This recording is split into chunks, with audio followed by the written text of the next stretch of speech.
Bodi lepo pozdravljen internet, tukaj Matej v filmu Tako in drugače, kaj počnem? Ja, ne berem stripa na delovnem mestu, ampak se pripravljam na mega spektakel, ki prihaja v kina 25. oziroma 26. aprila, to je seveda film Maščevalci, Brezmejna vojna. Gre že za kar 19.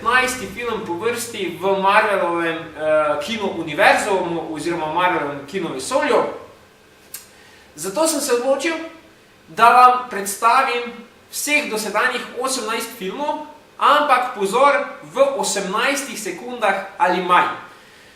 Ker pa je to odgovorna in težka naloga, sem doma v kleti, imam bad signal, malo sem ga preuredil in sem na pomoč poklical svojega kolega, filmskega kritika, ustvarjalca, pisca, filmarja Vida Šteha. Posvetil sem nebo in Vid Šteh je videl moj klic ter se prijazno odzval.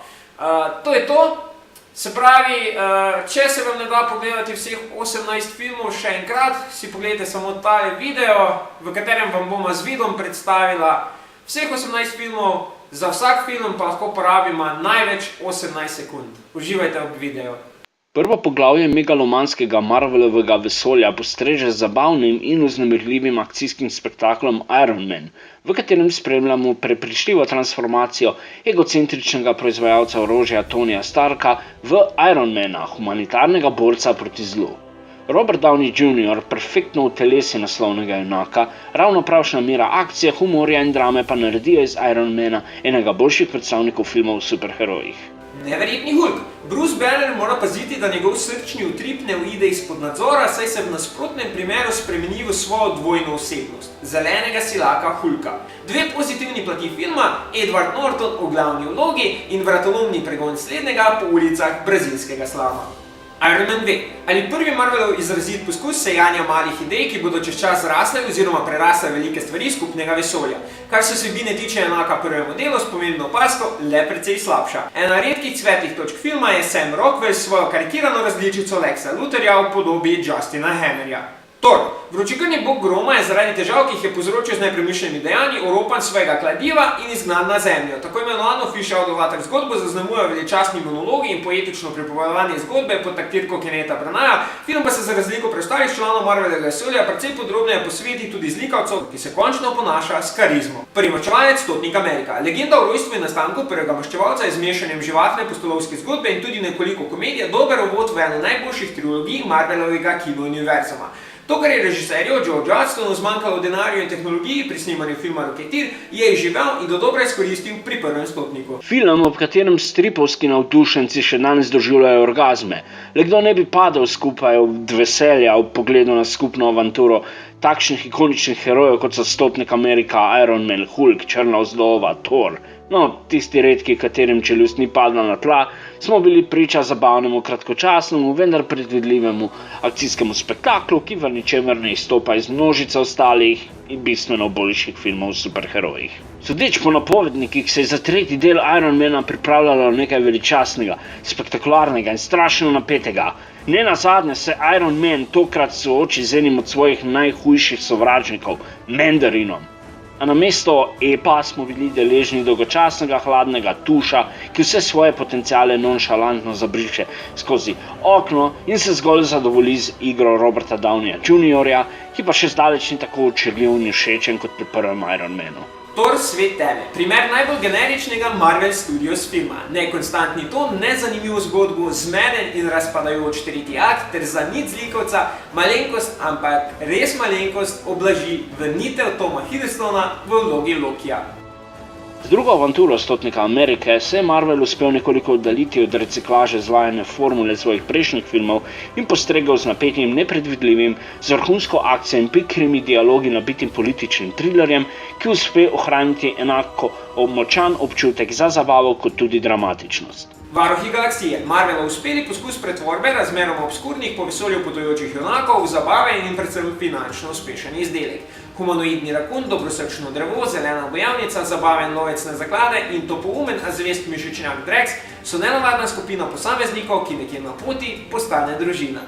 Če so maščevalci v svojem prvem filmu uspeli rešiti svet pred katastrofo, jim to v drugo ni ravno uspelo in so postali glavni akterji prav posebne katastrofe imenovane Ultronova doba. Daleč najslabši Marvelov film, katerega se režiser in scenarist Joss Whedon javno sramuje, je kolaž majhnih zmed, ki tvorijo eno gigantsko zmedo. Ant-Man, ta tičim prevran Scott dobi novo življenjsko priložnost, ko mu znanstvenik Hank izroči obleko, ki ga lahko pomajša na velikost, kako pa pravlja, ter mu s tem prinese tudi neizmerne moči. Če so tretji akt je Hillova peta Marvelovih filmov, je Ant-Man pozitivno presenečenje z veliko in dovršeno borbo, ki se celoti odvije v otroški sobi male deklice. Stotnik Amerika, državljanska vojna, družinski in politični drami zakamuflirani v epski filmski spektakel usodno poče med našimi junaki in na površje priplava medherojski konflikt, ki razdvoji in razkolje ekipo. Vse skupaj pa je zakuhal zanimivi negativec iz mesa in krvi, ki za razliko bogov, vesolcev in tehnološko naprednega robota ni želel zavzeti zemlje ali galaksije, temveč zgolj povzročiti padec maščevalcev. Dr. Strange je obljubljal izlet v vode, ki jih svet Marvela do tedaj še ni raziskal, v svet čarovnije in bizarnih nadrealnih svetov. In res, vizualna podoba, posebni učinki in akcijski prizori so resnično sapojemajoči. K plusom pa lahko še dodamo karizmatično igro Benedicta Cumberbatcha. Škoda le, da film znova ne izkoristi svojega potenciala do konca in fascinantni čarobni svet podredi izredno formulaični in predvidljivi zgodbi z medlim zlikovcem. Varuhi galaksije, drugo dejanje. Jaz sem Groot, jaz sem Groot, jaz sem Groot. Ali v slovenščini nadaljevanje, ki se v iskanju in raziskovanju skrivnosti kozmičnega porekla vodje naše novoustanovljene družine Petra Kvila na trenutke trudi preveč, na trenutke pa premalo. Predvsem pa mu manjka svežina, ki je odlikovala in naredila izvirnik. Peter Parker oziroma Spider-Man je naposled našel pot domov in v okviru Marvelovega vesolja postregel s presenetljivo, očarljivo, zabavno in vznemirljivo pustolovščino, ki po zelo dolgem času postreže zadovoljivim zlikovcem, kreativnimi akcijskimi prizori ter prepričljivim prikazom srednješolca Parkerja v najbolj občutljivih najstniških letih.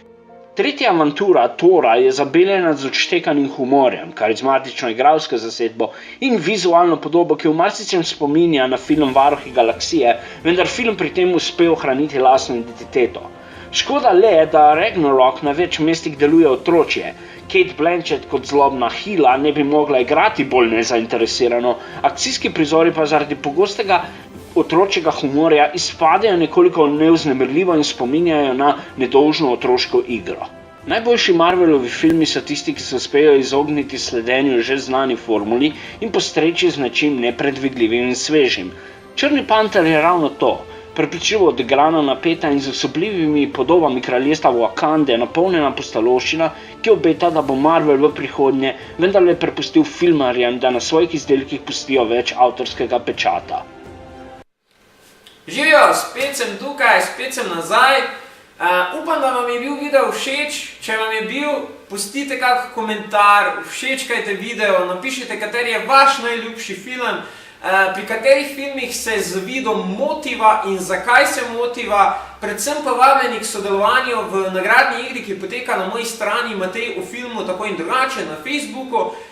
In sicer izbiramo najboljši film Marvelovega kino univerzuma oziroma Marvelovega kino vesolja v sistemu turnirja. Tisti, ki bo sodeloval v največ borbah z svojim glasom, je v igri za eno lepo nagrado in sicer za darilni paket Marvelovega kino univerzuma, ki ga med drugim sestavlja tudi avtogram enega izmed igralcev, ki je zaigral v enem izmed 18 dosedanjih filmov. To je z moje strani vse. Hvala Vidu za sodelovanje. Pojdite na njegov Facebook stran, pojdite na njegov YouTube kanal, se naročite. Vid se drugače ukvarja s pisanjem kritik, snema kratke skeče, kratke filme, piše tudi poezijo, skratka ni da ni. Tako da splača se ga v bližnji prihodnosti malenkost zasledovati oziroma zalezovati. Ali pa vreči vsaj en uč nanj. Bodite veličastni in prijazni ter se vidimo. Čau, bav!